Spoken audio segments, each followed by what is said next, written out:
Почитувана колешке Зајкова, јас ве поздравувам тоа што имате став.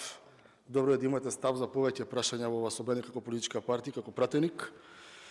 И тоа го поддржувам. Но не поддржувам безочна манипулација од оваа говорница и не поддржувам играње на кратка памет. Вие не сте гласале, кажавте индиректно, да, точно е тоа. Вие не гласавте за кривичниот, не гласаше и Бобан Мојсовски, не гласаше и Маја Морачанин, не гласаше и Ненад Котич од СДСМ, но сите вие, колешке Зајкова, седевте и правевте кворум додека се правеше криминалот наречен промена на кривичен. Сите вие заедно со алијанса на Таравари ли беше, на село ли беше, не знам, кој што требаше декларативно беа опозиција, седеа овдека и тие беа во играта да прават кворум да се изгласа овој закон и да се направи правна дисторзија во македонскиот правосуден систем, почитувана колешке Зајкова. Тоа е вистината. И тоа гаѓаните го паметат и тоа се уште има последици. Подценивте народ. Истината таа вечер, кога вие правевте кворум овдека, Артан Груби се шеташе по ова собрание од уво до уво насмејан, кажувајќи дека имал две варијанти. Дали ВМРО и коалицијата ќе влезе да гласа против или нема да влезе и да гласа никако.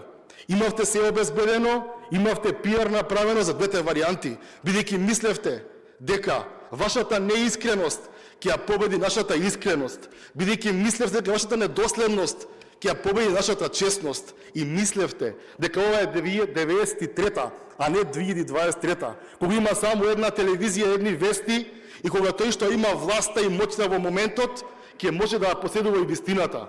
Овој наш народ е многу мудар, колешке Зајкова. Овој наш народ ве процени, виде колка ви е влогот и ве прати топтан заедно со првиот овдека кој што беше порано МВР, а сега е координатор на опозицијата, па таму до последниот што седите, ве прати онаму каде што сте.